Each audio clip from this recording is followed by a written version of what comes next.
شروع اللہ کے نام سے جو بڑا مہربان نہایت رحم والا ہے۔ احمق لوگ کہیں گے کہ مسلمان جس قبلے پر پہلے سے چلے آتے تھے اب اس سے کیوں منہ پھیر بیٹھے؟ تم کہہ دو کہ مشرق اور مغرب سب خدا ہی کا ہے، وہ جس کو چاہتا ہے سیدھے رستے پر چلاتا ہے، اور اسی طرح ہم نے تم کو امت معتدل بنایا ہے تاکہ تم لوگوں پر گواہ بنو اور پیغمبر آخر الزماں تم پر گواہ بنے۔ اور جس قبلے پر تم پہلے تھے اس کو ہم نے اس لیے مقرر کیا تھا کہ معلوم کریں کہ کون ہمارے پیغمبر کا تابع رہتا ہے اور کون الٹے پاؤں پھر جاتا ہے۔ اور یہ بات یعنی تحویل قبلہ لوگوں کو گراں معلوم ہوئی، مگر جن کو خدا نے ہدایت بخشی وہ اسے گراں نہیں سمجھتے، اور خدا ایسا نہیں کہ تمہارے ایمان کو یوں ہی کھو دے۔ خدا تو لوگوں پر بڑا مہربان اور صاحب رحمت ہے۔ اے محمد صلی اللہ علیہ وآلہ وسلم، ہم تمہارا آسمان کی طرف منہ پھیر پھیر کر دیکھنا دیکھ رہے ہیں، سو ہم تم کو اسی قبلے کی طرف جس کو تم پسند کرتے ہو منہ کرنے کا حکم دیں گے، تو اپنا منہ مسجد حرام یعنی خانہ کعبہ کی طرف پھیر لو، اور تم لوگ جہاں ہوا کرو نماز پڑھنے کے وقت اسی مسجد کی طرف منہ کر لیا کرو۔ اور جن لوگوں کو کتاب دی گئی ہے وہ خوب جانتے ہیں کہ نیا قبلہ ان کے پروردگار کی طرف سے حق ہے، اور جو کام یہ لوگ کرتے ہیں خدا ان سے بے خبر نہیں۔ اور اگر تم ان اہل کتاب کے پاس تمام نشانیاں بھی لے کر آؤ تو بھی یہ تمہارے قبلے کی پیروی نہ کرے، اور تم بھی ان کے قبلے کی پیروی کرنے والے نہیں ہو، اور ان میں سے بھی بعض کے قبلے کے پیرو نہیں۔ اور اگر تم باوجود اس کے کہ تمہارے پاس دانش یعنی وحی خدا آ چکی ہے ان کی خواہشوں کے پیچھے چلو گے تو ظالموں میں داخل ہو جاؤ گے۔ جن لوگوں کو ہم نے کتاب دی ہے وہ ان پیغمبر آخر الزماں کو اس طرح پہچانتے ہیں جس طرح اپنے بیٹوں کو پہچانا کرتے ہیں، مگر ایک فریق ان میں سے سچی بات کو جان بوجھ کر چھپا رہا ہے۔ اے پیغمبر، یہ نیا قبلہ تمہارے پروردگار کی طرف سے حق ہے، تو تم ہرگز شک کرنے والوں میں نہ ہونا، اور ہر ایک فرقے کے لیے ایک سمت مقرر ہے جدھر وہ عبادت کے وقت منہ کیا کرتے ہیں، تو تم نیکیوں میں سبقت حاصل کرو۔ تم جہاں ہوگے خدا تم سب کو جمع کرے گا، بے شک خدا ہر چیز پر قادر ہے۔ اور تم جہاں سے نکلو نماز میں اپنا منہ مسجد محترم کی طرف کر لیا کرو، بے شبہ وہ تمہارے پروردگار کی طرف سے حق ہے، اور تم لوگ جو کچھ کرتے ہو اللہ اس سے بے خبر نہیں۔ اور تم جہاں سے نکلو مسجد محترم کی طرف منہ کر کے نماز پڑھا کرو، اور مسلمانوں تم جہاں ہوا کرو اسی مسجد کی طرف رخ کیا کرو۔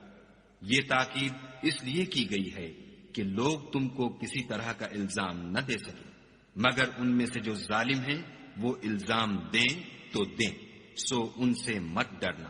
اور مجھے سے ڈرتے رہنا۔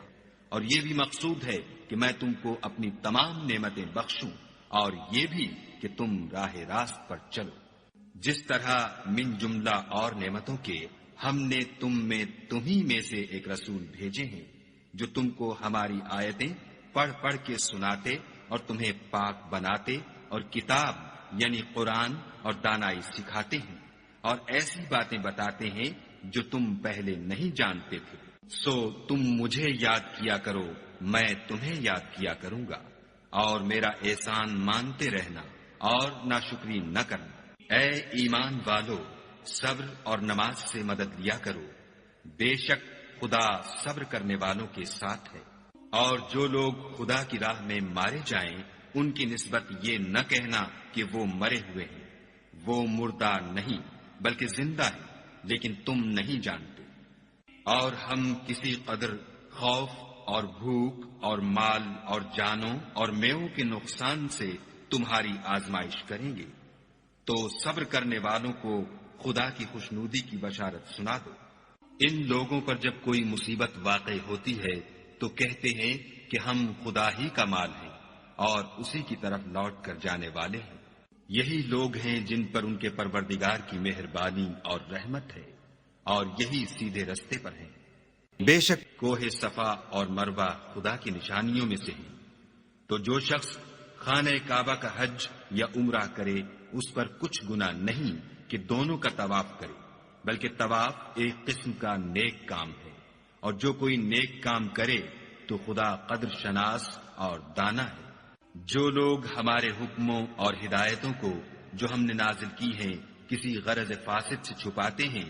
باوجود کہ ہم نے ان لوگوں کے سمجھانے کے لیے اپنی کتاب میں کھول کھول کر بیان کر دیا ہے، ایسوں پر خدا اور تمام لعنت کرنے والے لعنت کرتے ہیں۔ ہاں، جو توبہ کرتے ہیں اور اپنی حالت درست کر لیتے اور احکام الہی کو صاف صاف بیان کر دیتے ہیں تو میں ان کے قصور معاف کر دیتا ہوں، اور میں بڑا معاف کرنے والا اور رحم والا ہوں۔ جو لوگ کافر ہوئے اور کافر ہی مرے، ایسوں پر خدا کی اور فرشتوں کی اور لوگوں کی سب کی لعنت۔ وہ ہمیشہ اسی لعنت میں گرفتار رہیں گے، ان سے نہ تو عذاب ہلکا ہی کیا جائے گا اور نہ انہیں کچھ مہلت ملے گی۔ اور لوگو، تمہارا معبود خدائے واحد ہے، اس بڑے مہربان اور رحم والے کے سوا کوئی عبادت کے لائق نہیں۔ بے شک آسمانوں اور زمین کے پیدا کرنے میں اور رات اور دن کے ایک دوسرے کے پیچھے آنے جانے میں اور کشتیوں اور جہازوں میں جو دریا میں لوگوں کے فائدے کے لیے رواں ہیں، اور مہ میں جس کو خدا آسمان سے برساتا اور اس سے زمین کو مرنے کے بعد زندہ یعنی خشک ہوئے پیچھے سرسبز کر دیتا ہے، اور زمین پر ہر قسم کے جانور پھیلانے میں اور ہواؤں کے چلانے میں اور بادلوں میں جو آسمان اور زمین کے درمیان گھرے رہتے ہیں، عقل مندوں کے لیے خدا کی قدرت کی نشانیاں ہیں۔ اور بعض لوگ ایسے ہیں جو غیر خدا کو شریک خدا بناتے اور ان سے خدا کی سی محبت کرتے ہیں، لیکن جو ایمان والے ہیں وہ تو خدا ہی کے سب سے زیادہ دوست دار ہیں۔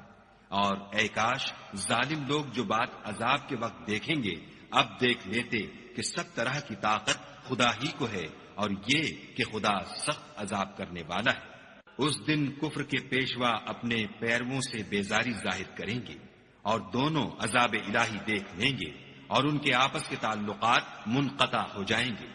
یہ حال دیکھ کر پیروی کرنے والے حسرت سے کہیں گے کہ اے کاش ہمیں پھر دنیا میں جانا نصیب ہوتا کہ جس طرح یہ ہم سے بیزار ہو رہے ہیں اسی طرح ہم بھی ان سے بیزار ہیں۔ اس طرح خدا ان کے اعمال حسرت بنا کر دکھائے گا اور وہ دوزخ سے نکل نہیں سکیں گے۔ لوگو، جو چیزیں زمین میں حلال طیب ہیں وہ کھاؤ، اور شیطان کے قدموں پر نہ چلو، وہ تمہارا کھلا دشمن ہے۔ وہ تم کو برائی اور بے حیائی ہی کے کام کرنے کو کہتا ہے، اور یہ بھی کہ خدا کی نسبت ایسی باتیں کہو جن کا تمہیں کچھ بھی علم نہیں۔ اور جب ان لوگوں سے کہا جاتا ہے کہ جو کتاب خدا نے نازل فرمائی ہے اس کی پیروی کرو تو کہتے ہیں نہیں، بلکہ ہم تو اسی چیز کی پیروی کریں گے جس پر ہم نے اپنے باپ دادا کو پایا۔ بھلا اگرچہ ان کے باپ دادا نہ کچھ سمجھتے ہوں اور نہ سیدھے رستے پر ہوں، تب بھی وہ انہی کی تقلید کیے جائیں گے۔ جو لوگ کافر ہیں ان کی مثال اس شخص کی سی ہے جو کسی ایسی چیز کو آواز دے جو پکار اور آواز کے سوا کچھ سن نہ سکے۔ یہ بہرے ہیں، گونگے ہیں، اندھے ہیں کہ کچھ سمجھ ہی نہیں سکتے۔ اے اہل ایمان، جو پاکیزہ چیزیں ہم نے تم کو عطا فرمائی ہیں ان کو کھاؤ، اور اگر خدا ہی کے بندے ہو تو اس کی نعمتوں کا شکر بھی ادا کرو۔ اس نے تم پر مرا ہوا جانور اور لہو اور سور کا گوشت اور جس چیز پر خدا کے سوا کسی اور کا نام پکارا جائے حرام کر دیا ہے۔ ہاں، جو ناچار ہو جائے بشرطے کہ خدا کی نافرمانی نہ کرے اور حد ضرورت سے باہر نہ نکل جائے، اس پر کچھ گناہ نہیں۔ بے شک خدا بخشنے والا اور رحم کرنے والا ہے۔ جو لوگ خدا کی کتاب سے ان آیتوں اور ہدایتوں کو جو اس نے نازل فرمائی ہیں چھپاتے اور ان کے بدلے تھوڑی سی قیمت یعنی دنیاوی منفعت حاصل کرتے ہیں، وہ اپنے پیٹوں میں محض آگ بھرتے ہیں۔ ایسے لوگوں سے خدا قیامت کے دن نہ کلام کرے گا اور نہ ان کو گناہوں سے پاک کرے گا، اور ان کے لیے دکھ دینے والا عذاب ہے۔ یہ وہ لوگ ہیں جنہوں نے ہدایت چھوڑ کر گمراہی اور بخشش چھوڑ کر عذاب خریدا۔ یہ آتش جہنم کی کیسی برداشت کرنے والے ہیں۔ یہ اس لیے کہ خدا نے کتاب سچائی کے ساتھ نازل فرمائی، اور جن لوگوں نے اس کتاب میں اختلاف کیا وہ ضد میں آ کر نیکی سے دور ہو گئے ہیں۔ نیکی یہی نہیں کہ تم مشرق یا مغرب کو قبلہ سمجھ کر ان کی طرف منہ کر لو، بلکہ نیکی یہ ہے کہ لوگ خدا پر اور روز آخرت پر اور فرشتوں پر اور خدا کی کتاب پر اور پیغمبروں پر ایمان لائیں، اور مال باوجود عزیز رکھنے کے رشتہ داروں اور یتیموں اور محتاجوں اور مسافروں اور مانگنے والوں کو دیں، اور گردنوں کے چھڑانے میں خرچ کریں، اور نماز پڑھیں اور زکوٰۃ دیں، اور جب عہد کر لیں تو اس کو پورا کریں، اور سختی اور تکلیف میں اور معرکہ کارزار کے وقت ثابت قدم رہیں۔ یہی لوگ ہیں جو ایمان میں سچے ہیں، اور یہی ہیں جو خدا سے ڈرنے والے ہیں۔ مومنو، تم کو مقتولوں کے بارے میں قصاص یعنی خون کے بدلے خون کا حکم دیا جاتا ہے،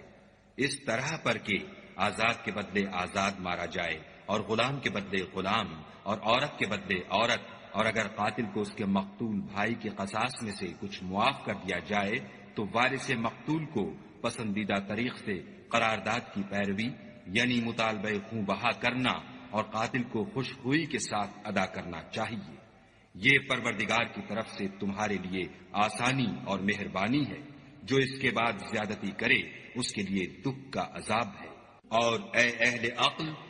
حکم قصاص میں تمہاری زندگانی ہے کہ تم قتل و خون ریزی سے بچو۔ تم پر فرض کیا جاتا ہے کہ جب تم میں سے کسی کو موت کا وقت آ جائے تو اگر وہ کچھ مال چھوڑ جانے والا ہو تو ماں باپ اور رشتہ داروں کے لیے دستور کے مطابق وصیت کر جائے۔ خدا سے ڈرنے والوں پر یہ ایک حق ہے۔ جو شخص وصیت کو سننے کے بعد بدل ڈالے تو اس کے بدلنے کا گناہ انہی لوگوں پر ہے جو اس کو بدلیں، اور بے شک خدا سنتا جانتا ہے۔ اگر کسی کو وصیت کرنے والے کی طرف سے کسی وارث کی طرف داری یا حق تلفی کا اندیشہ ہو تو اگر وہ وصیت کو بدل کر وارثوں میں صلح کرا دے تو اس پر کچھ گناہ نہیں،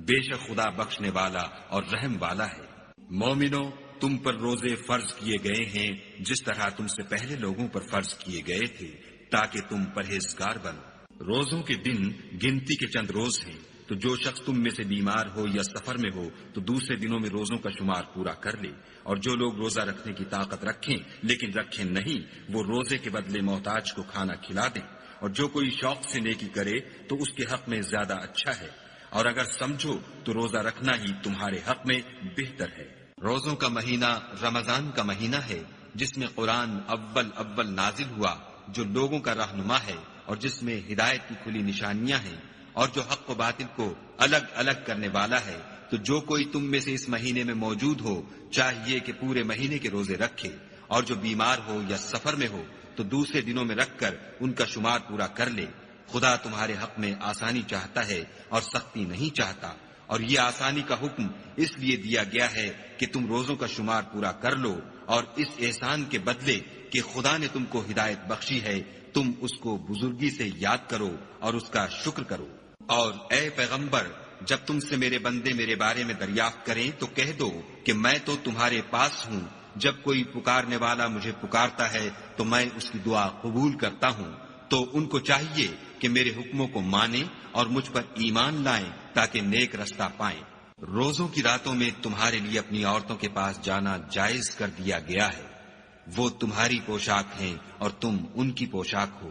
خدا کو معلوم ہے کہ تم ان کے پاس جانے سے اپنے حق میں خیانت کرتے تھے، سو اس نے تم پر مہربانی کی اور تمہاری حرکات سے درگزر فرمائی۔ اب تم کو اختیار ہے کہ ان سے مباشرت کرو، اور خدا نے جو چیز تمہارے لیے لکھ رکھی ہے یعنی اولاد، اس کو خدا سے طلب کرو، اور کھاؤ اور پیو یہاں تک کہ صبح کی سفید دھاری رات کی سیاہ دھاری سے الگ نظر آنے لگے، پھر روزہ رکھ کر رات تک پورا کرو۔ اور جب تم مسجدوں میں اعتکاف بیٹھے ہو تو ان سے مباشرت نہ کرو، یہ خدا کی حدیں ہیں، ان کے پاس نہ جانا۔ اسی طرح خدا اپنی آیتیں لوگوں کے سمجھانے کے لیے کھول کھول کر بیان فرماتا ہے تاکہ وہ پرہیزگار بنے۔ اور ایک دوسرے کا مال ناحق نہ کھاؤ، اور نہ اس کو رشوتاً حاکموں کے پاس پہنچاؤ تاکہ لوگوں کے مال کا کچھ حصہ ناجائز طور پر کھا جاؤ، اور اسے تم جانتے بھی ہو۔ اے محمد صلی اللہ علیہ وآلہ وسلم، لوگ تم سے نئے چاند کے بارے میں دریافت کرتے ہیں کہ گھٹتا بڑھتا کیوں ہے، کہہ دو کہ وہ لوگوں کے کاموں کی میعادیں اور حج کے وقت معلوم ہونے کا ذریعہ ہے، اور نیکی اس بات میں نہیں کہ احرام کی حالت میں گھروں میں ان کے پچھواڑے کی طرف سے آؤ، بلکہ نیکوکار وہ ہے جو پرہیزگار ہو اور گھروں میں ان کے دروازوں سے آیا کرو، اور خدا سے ڈرتے رہو تاکہ نجات پاؤ۔ اور جو لوگ تم سے لڑتے ہیں تم بھی خدا کی راہ میں ان سے لڑو، مگر زیادتی نہ کرنا کہ خدا زیادتی کرنے والوں کو دوست نہیں رکھتا۔ اور ان کو جہاں پاؤ قتل کر دو، اور جہاں سے انہوں نے تم کو نکالا ہے یعنی مکے سے، وہاں سے تم بھی ان کو نکال دو۔ اور دین سے گمراہ کرنے کا فساد قتل و خون ریزی سے کہیں بڑھ کر ہے۔ اور جب تک وہ تم سے مسجد محترم یعنی خانہ کعبہ کے پاس نہ لڑیں تم بھی وہاں ان سے نہ لڑنا۔ ہاں اگر وہ تم سے لڑیں تو تم ان کو قتل کر ڈالو، کافروں کی یہی سزا ہے۔ اور اگر وہ باز آ جائیں تو خدا بخشنے والا اور رحم کرنے والا ہے۔ اور ان سے اس وقت تک لڑتے رہنا کہ فساد نابود ہو جائے اور ملک میں خدا ہی کا دین ہو جائے۔ اور اگر وہ فساد سے باز آ جائیں تو ظالموں کے سوا کسی پر زیادتی نہیں کرنی چاہیے۔ ادب کا مہینہ ادب کے مہینے کے مقابل ہے، اور ادب کی چیزیں ایک دوسرے کا بدلہ ہیں۔ بس اگر کوئی تم پر زیادتی کرے تو جیسی زیادتی وہ تم پر کرے ویسی ہی تم اس پر کرو، اور خدا سے ڈرتے رہو اور جان رکھو کہ خدا ڈرنے والوں کے ساتھ ہے۔ اور خدا کی راہ میں مال خرچ کرو اور اپنے آپ کو ہلاکت میں نہ ڈالو، اور نیکی کرو، بے شک خدا نیکی کرنے والوں کو دوست رکھتا ہے۔ اور خدا کی خوشنودی کے لیے حج اور عمرے کو پورا کرو۔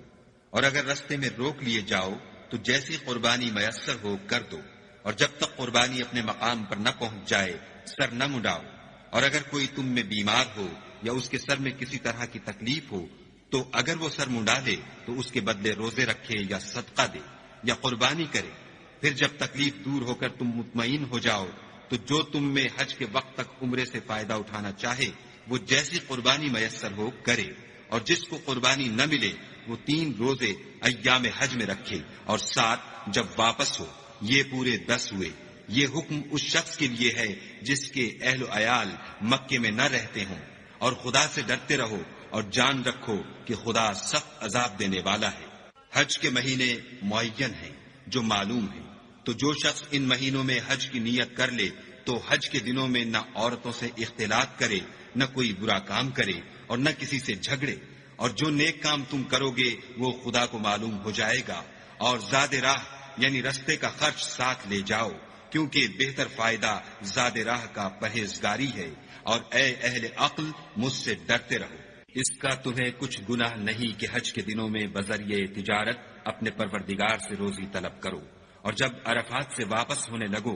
تو مشعر حرام یعنی مزدلفے میں خدا کا ذکر کرو، اور اس طرح ذکر کرو جس طرح اس نے تم کو سکھایا، اور اس سے پیشتر تم لوگ ان طریقوں سے محض ناواقف تھے۔ پھر جہاں سے اور لوگ واپس ہوں وہیں سے تم بھی واپس ہو، اور خدا سے بخشش مانگو، بے شک خدا بخشنے والا اور رحمت کرنے والا ہے۔ پھر جب حج کے تمام ارکان پورے کر چکو تم مینا میں خدا کو یاد کرو جس طرح اپنے باپ دادا کو یاد کیا کرتے تھے، بلکہ اس سے بھی زیادہ۔ اور بعض لوگ ایسے ہیں جو خدا سے التجا کرتے ہیں کہ اے پروردگار ہم کو جو دینا ہے دنیا ہی میں عنایت کر۔ ایسے لوگوں کا آخرت میں کچھ حصہ نہیں۔ اور بعض ایسے ہیں کہ دعا کرتے ہیں کہ پروردگار ہم کو دنیا میں بھی نعمت عطا فرما اور آخرت میں بھی نعمت بخشیو اور دوزخ کے عذاب سے محفوظ رکھیو۔ یہی لوگ ہیں جن کے لیے ان کے کاموں کا حصہ یعنی اجر نیک تیار ہے، اور خدا جلد حساب لینے والا اور جلد اجر دینے والا ہے۔ اور قیام منا کے دنوں میں جو گنتی کے دن ہیں خدا کو یاد کرو۔ اگر کوئی جلدی کرے اور 2 ہی دن میں واپس چل دے تو اس پر بھی کچھ گناہ نہیں، اور جو بات تک ٹھہرا رہے اس پر بھی کچھ گناہ نہیں۔ یہ باتیں اس شخص کے لیے ہیں جو خدا سے ڈرے، اور تم لوگ خدا سے ڈرتے رہو، اور جان رکھو کہ تم سب اس کے پاس جمع کیے جاؤ گے۔ اور کوئی شخص تو ایسا ہے جس کی گفتگو دنیا کی زندگی میں تم کو دلکش معلوم ہوتی ہے، اور وہ اپنے معافی الضمیر پر خدا کو گواہ بناتا ہے، حالانکہ وہ سخت جھگڑالو ہے۔ اور جب پیٹھ پھیر کر چلا جاتا ہے تو زمین میں دوڑتا پھرتا ہے تاکہ اس میں فتنہ انگیزی کرے اور کھیتی کو برباد اور انسانوں اور حیوانوں کی نسل کو نابود کر دے، اور خدا فتنہ انگیزی کو پسند نہیں کرتا۔ اور جب اس سے کہا جاتا ہے کہ خدا سے خوف کر تو غرور اس کو گناہ میں پھنسا دیتا ہے، سو ایسے کو جہنم سزاوار ہے،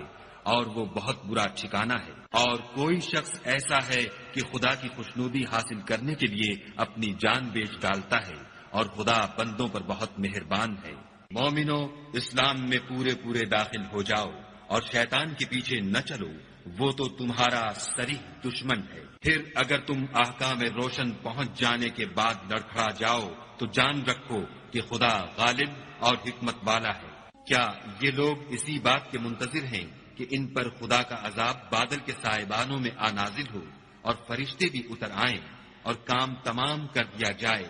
اور سب کاموں کا رجوع خدا ہی کی طرف ہے؟ اے محمد صلی اللہ علیہ وآلہ وسلم، بنی اسرائیل سے پوچھو کہ ہم نے ان کو کتنی کھلی نشانیاں دیں، اور جو شخص خدا کی نعمت کو اپنے پاس آنے کے بعد بدل دے تو خدا سخت عذاب کرنے والا ہے۔ اور جو کافر ہیں ان کے لیے دنیا کی زندگی خوشنما کر دی گئی ہے، اور وہ مومنوں سے تمسخر کرتے ہیں، لیکن جو پرہیزگار ہیں وہ قیامت کے دن ان پر غالب ہوں گے، اور خدا جس کو چاہتا ہے بے شمار رزق دیتا ہے۔ پہلے تو سب لوگوں کا ایک ہی مذہب تھا، لیکن وہ آپس میں اختلاف کرنے لگے تو خدا نے ان کی طرف بشارت دینے والے اور ڈر سنانے والے پیغمبر بھیجے اور ان پر سچائی کے ساتھ کتابیں نازل کی، تاکہ جن امور میں لوگ اختلاف کرتے تھے ان کا ان میں فیصلہ کر دے۔ اور اس میں اختلاف بھی انہی لوگوں نے کیا جن کو کتاب دی گئی تھی، باوجود کہ ان کے پاس کھلے ہوئے احکام آ چکے تھے۔ اور یہ اختلاف انہوں نے صرف آپس کی ضد سے کیا،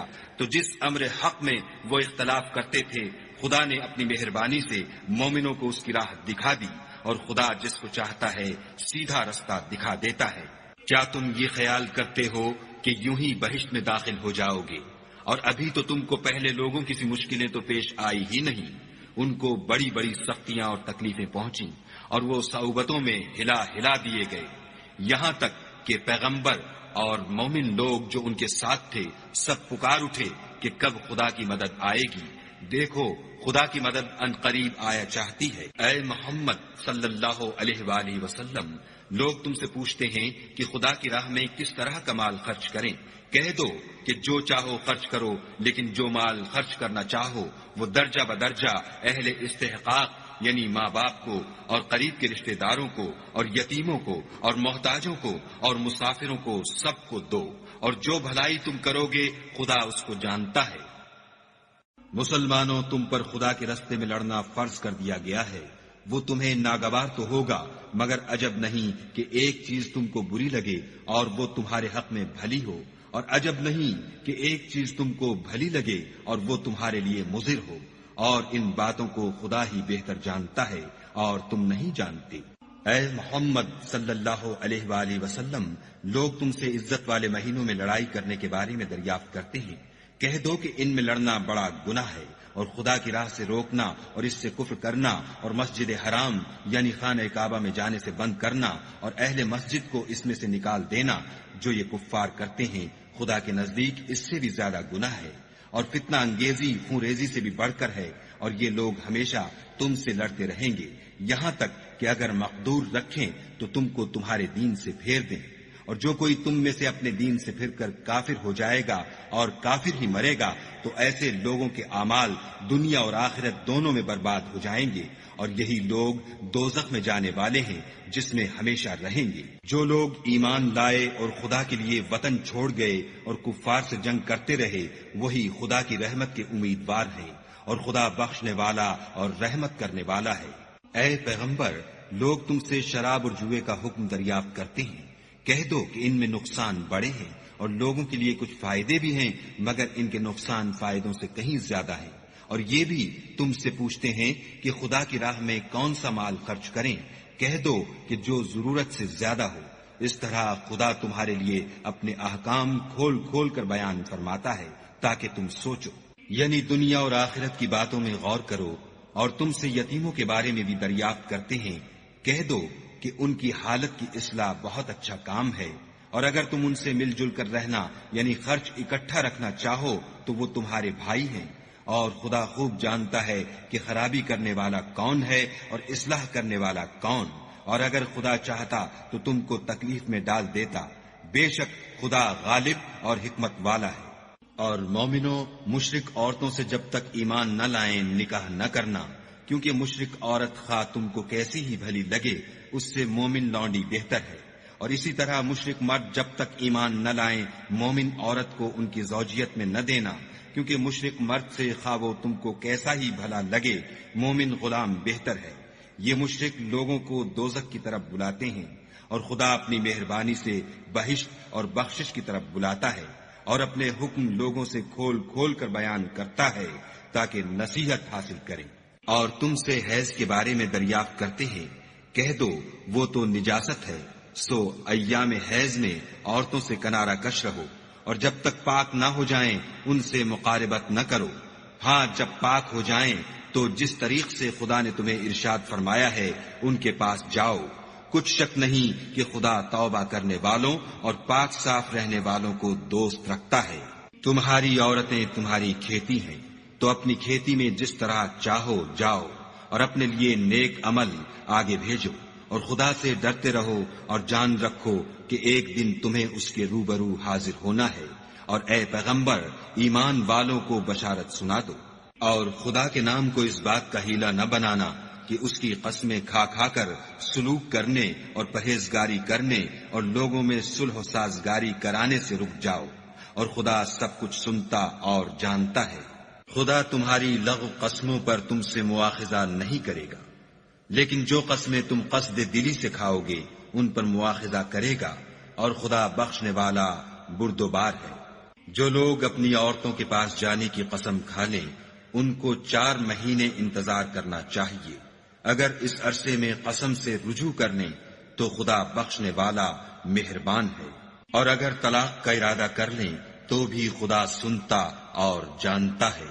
اور طلاق والی عورتیں 3 حیض تک اپنے تئیں روکے رہیں،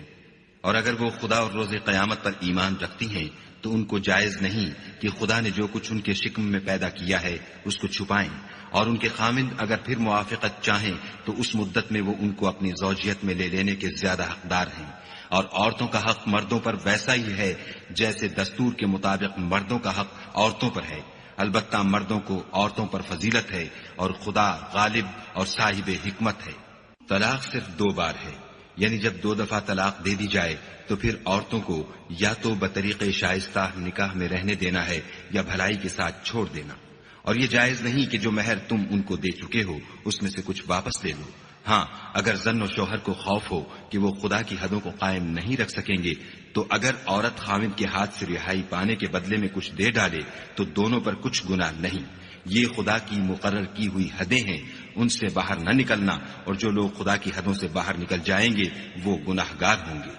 پھر اگر شوہر 2 طلاقوں کے بعد تیسری طلاق عورت کو دے دے تو اس کے بعد جب تک عورت کسی دوسرے شخص سے نکاح نہ کر لے اس سے پہلے شوہر پر حلال نہ ہوگی۔ ہاں اگر دوسرا خامند بھی طلاق دے دے اور عورت اور پہلا خامند پھر ایک دوسرے کی طرف رجوع کر لیں تو ان پر کچھ گناہ نہیں، بشرطے کہ دونوں یقین کریں کہ خدا کی حدوں کو قائم رکھ سکیں گے، اور یہ خدا کی حدیں ہیں، ان کو وہ ان لوگوں کے لیے بیان فرماتا ہے جو دانش رکھتے ہیں۔ اور جب تم عورتوں کو 2 دفعہ طلاق دے چکو اور ان کی عدت پوری ہو جائے تو انہیں یا تو حسن سلوک سے نکاح میں رہنے دو یا بطریق شائستہ رخصت کر دو، اور اس نیت سے ان کو نکاح میں نہ رہنے دینا چاہیے کہ انہیں تکلیف دو اور ان پر زیادتی کرو، اور جو ایسا کرے گا وہ اپنا ہی نقصان کرے گا، اور خدا کے احکام کو ہنسی اور کھیل نہ بناؤ۔ اور خدا نے تم کو جو نعمتیں بخشی ہیں اور تم پر جو کتاب اور دانائی کی باتیں نازل کی ہیں جن سے وہ تمہیں نصیحت فرماتا ہے ان کو یاد کرو، اور خدا سے ڈرتے رہو اور جان رکھو کہ خدا ہر چیز سے واقف ہے۔ اور جب تم عورتوں کو طلاق دے چکو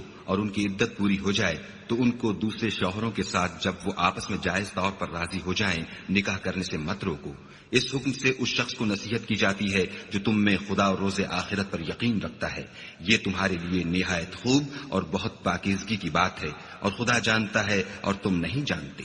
اور مائیں اپنے بچوں کو پورے 2 سال دودھ پلائیں، یہ حکم اس شخص کے لیے ہے جو پوری مدت تک دودھ پلوانا چاہے، اور دودھ پلانے والی ماؤں کا کھانا اور کپڑا دستور کے مطابق باپ کے ذمے ہوگا۔ کسی شخص کو اس کی طاقت سے زیادہ تکلیف نہیں دی جاتی، تو یاد رکھو کہ نہ تو ماں کو اس کے بچے کے سبب نقصان پہنچایا جائے اور نہ باپ کو اس کی اولاد کی وجہ سے نقصان پہنچایا جائے، اور اسی طرح نان نفقہ بچے کے وارث کے ذمے ہے، اور اگر دونوں یعنی ماں باپ آپس کی رضامندی اور صلاح سے بچے کا دودھ چھڑانا چاہیں تو ان پر کچھ گناہ نہیں، اور اگر تم اپنی اولاد کو دودھ پلوانا چاہو تو تم پر کچھ گناہ نہیں، بشرطے کہ تم دودھ پلانے والیوں کو دستور کے مطابق ان کا حق جو تم نے دینا کیا تھا دے دو، اور خدا سے ڈرتے رہو اور جان رکھو کہ جو کچھ تم کرتے ہو خدا اس کو دیکھ رہا ہے۔ اور جو لوگ تم میں سے مر جائیں اور عورتیں چھوڑ جائیں تو عورتیں 4 مہینے اور 10 دن اپنے آپ کو روکے رہیں، اور جب یہ عدت پوری کر چکیں اور اپنے حق میں پسندیدہ کام یعنی نکاح کر لیں تو تم پر کچھ گناہ نہیں، اور خدا تمہارے سب کاموں سے واقف ہے۔ اگر تم کنائے کی باتوں میں عورتوں کو نکاح کا پیغام بھیجو یا نکاح کی خواہش کو اپنے دلوں میں مخفی رکھو تو تم پر کچھ گناہ نہیں۔ خدا کو معلوم ہے کہ تم ان سے نکاح کا ذکر کرو گے، مگر ایام عدت میں اس کے سوا کہ دستور کے مطابق کوئی بات کہہ دو، پوشیدہ طور پر ان سے قول و قرار نہ کرنا، اور جب تک عدت پوری نہ ہو لے نکاح کا پختہ ارادہ نہ کرنا، اور جان رکھو کہ جو کچھ تمہارے دلوں میں ہے خدا کو سب معلوم ہے، تو اس سے ڈرتے رہو اور جان رکھو کہ خدا بخشنے والا اور حلم والا ہے۔ اور اگر تم عورتوں کو ان کے پاس جانے یا ان کا مہر مقرر کرنے سے پہلے طلاق دے دو تو تم پر کچھ گناہ نہیں، ہاں ان کو دستور کے مطابق کچھ خرچ ضرور دو، یعنی مقدور والا اپنے مقدور کے مطابق دے اور تنگ دست اپنی حیثیت کے مطابق، نیک لوگوں پر یہ ایک طرح کا حق ہے۔ اور اگر تم عورتوں کو ان کے پاس جانے سے پہلے طلاق دے دو لیکن مہر مقرر کر چکے ہو تو آدھا مہر دینا ہوگا، ہاں اگر عورتیں مہر بخش دیں یا مرد جن کے ہاتھ میں عقد نکاح ہے اپنا حق چھوڑ دیں اور پورا مہر دے دیں تو ان کو اختیار ہے، اور اگر تم مرد لوگ ہی اپنا حق چھوڑ دو تو یہ پرہیزگاری کی بات ہے، اور آپس میں بھلائی کرنے کو فراموش نہ کرنا، کچھ شک نہیں کہ خدا تمہارے سب کاموں کو دیکھ رہا ہے۔ مسلمانوں، سب نمازیں خصوصاً بیچ کی نماز یعنی نماز عصر پورے التزام کے ساتھ ادا کرتے رہو اور خدا کے آگے ادب سے کھڑے رہا کرو۔ اگر تم خوف کی حالت میں ہو تو پیادے یا سوار جس حال میں ہو نماز پڑھ لو، پھر جب امن و اطمینان ہو جائے تو جس طریق سے خدا نے تم کو سکھایا ہے جو تم پہلے نہیں جانتے تھے خدا کو یاد کرو۔ اور جو لوگ تم میں سے مر جائیں اور عورتیں چھوڑ جائیں وہ اپنی عورتوں کے حق میں وصیت کر جائیں کہ ان کو 1 سال تک خرچ دیا جائے اور گھر سے نہ نکالی جائیں، ہاں اگر وہ خود گھر سے چلی جائیں اور اپنے حق میں پسندیدہ کام یعنی نکاح کر لیں تو تم پر کچھ گناہ نہیں، اور خدا زبردست حکمت والا ہے۔ اور مطلقہ عورتوں کو بھی دستور کے مطابق نان و نفقہ دینا چاہیے، پرہیزگاروں پر یہ بھی حق ہے۔ اسی طرح خدا اپنے احکام تمہارے لیے بیان فرماتا ہے تاکہ تم سمجھو۔ بھلا تم نے ان لوگوں کو نہیں دیکھا جو شمار میں ہزاروں ہی تھے اور موت کے ڈر سے اپنے گھروں سے نکل بھاگے تھے، تو خدا نے ان کو حکم دیا کہ مر جاؤ، پھر ان کو زندہ بھی کر دیا۔ کچھ شک نہیں کہ خدا لوگوں پر مہربانی رکھتا ہے، لیکن اکثر لوگ شکر نہیں کرتے۔ اور مسلمانوں، خدا کی راہ میں جہاد کرو اور جان رکھو کہ خدا سب کچھ سنتا اور سب کچھ جانتا ہے۔ کوئی ہے کہ خدا کو قرض حسنہ دے کہ وہ اس کے بدلے اس کو کئی حصے زیادہ دے گا، اور خدا ہی روزی کو تنگ کرتا اور وہی اسے کشادہ کرتا ہے، اور تم اسی کی طرف لوٹ کر جاؤ گے۔ بھلا تم نے بنی اسرائیل کی ایک جماعت کو نہیں دیکھا جس نے موسیٰ کے بعد اپنے پیغمبر سے کہا کہ آپ ہمارے لیے ایک بادشاہ مقرر کر دیں تاکہ ہم خدا کی راہ میں جہاد کریں؟ پیغمبر نے کہا کہ اگر تم کو جہاد کا حکم دیا جائے تو عجب نہیں کہ لڑنے سے پہلو تہی کرو۔ وہ کہنے لگے کہ ہم راہ خدا میں کیوں نہ لڑیں گے جبکہ ہم وطن سے خارج اور بال بچوں سے جدا کر دیے گئے۔ لیکن جب ان کو جہاد کا حکم دیا گیا تو چند اشخاص کے سوا سب پھر گئے، اور خدا ظالموں سے خوب واقف ہے۔ اور پیغمبر نے ان سے یہ بھی کہا کہ خدا نے تم پر طالوت کو بادشاہ مقرر فرمایا ہے۔ وہ بولے کہ اسے ہم پر بادشاہی کا حق کیوں کر ہو سکتا ہے؟ بادشاہی کے مستحق تو ہم ہیں، اور اس کے پاس تو بہت سی دولت بھی نہیں۔ پیغمبر نے کہا کہ خدا نے اس کو تم پر فضیلت دی ہے اور بادشاہی کے لیے منتخب فرمایا ہے۔ اس نے اسے علم بھی بہت سا بخشا ہے اور تن و توش بھی بڑا عطا کیا ہے، اور خدا کو اختیار ہے جسے چاہے بادشاہی بخشے، وہ بڑا کشائش والا اور دانا ہے۔ اور پیغمبر نے ان سے کہا کہ ان کی بادشاہی کی نشانی یہ ہے کہ تمہارے پاس ایک صندوق آئے گا جس کو فرشتے اٹھائے ہوئے ہوں گے، اس میں تمہارے پروردگار کی طرف سے تسلی بخشنے والی چیز ہوگی، اور کچھ اور چیزیں بھی ہوں گی جو موسیٰ اور ہارون چھوڑ گئے تھے۔ اگر تم ایمان رکھتے ہو تو یہ تمہارے لیے ایک بڑی نشانی ہے۔ غرض جب طالوت فوجیں لے کر روانہ ہوا تو اس نے ان سے کہا کہ خدا ایک نہر سے تمہاری آزمائش کرنے والا ہے، جو شخص اس میں سے پانی پی لے گا اس کی نسبت تصور کیا جائے گا کہ وہ میرا نہیں، اور جو نہ پیے گا وہ سمجھا جائے گا کہ میرا ہے۔ ہاں اگر کوئی ہاتھ سے چلو بھر پانی لے لے۔ تو خیر جب وہ لوگ نہر پر پہنچے تو چند شخصوں کے سوا سب نے پانی پی لیا۔ پھر جب طالوت اور مومن لوگ جو اس کے ساتھ تھے نہر کے پار ہو گئے تو کہنے لگے کہ آج ہم میں جالوت اور اس کے لشکر سے مقابلہ کرنے کی طاقت نہیں۔ جو لوگ یقین رکھتے تھے کہ ان کو خدا کے روبرو حاضر ہونا ہے، وہ کہنے لگے کہ بسا اوقات تھوڑی سی جماعت نے خدا کے حکم سے بڑی جماعت پر فتح حاصل کی ہے، اور خدا استقلال رکھنے والوں کے ساتھ ہے۔ اور جب وہ لوگ جالوت اور اس کے لشکر کے مقابل میں آئے تو خدا سے دعا کی کہ اے پروردگار، ہم پر صبر کے دہانے کھول دے